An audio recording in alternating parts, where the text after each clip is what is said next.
Hi guys, meron tayo dito Honda Civic na FC. So galing pa sila sir ng Las Piñas. Nagpunta lang dito para magpa-upgrade nitong fog lights. Tara, sukatan natin kung gaano kalakas tong LED board na nakalagay sa kanya. So at 8 meters, umabot yung kanyang LED na gamit ng nasa 100 lux. Tapos ito nga pala nasa 55 watts.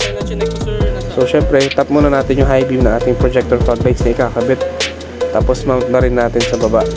So kung baklas bumper nga pala to para ma-mount na maayos yung projector fog light. Tapos eto, kita nyo naka-align na. Tapos eto, sukatan na natin. Umabot ng 700 lux yung dalawang fog lights combined yun. Tapos eto na pala yung fitment nya nung naibalik na natin yung bezel.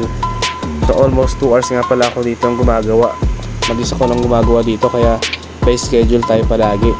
Dito lang naman tayo sa Quezon City, La Loma, Quezon City, malapit sa Retiro. So kita nyo yung bilog na yun, yun yung kanyang laser, tapos yung dilaw, fog lights, tapos nag-high beam din yan. Dual high beam nga pala yung fog lights natin dito.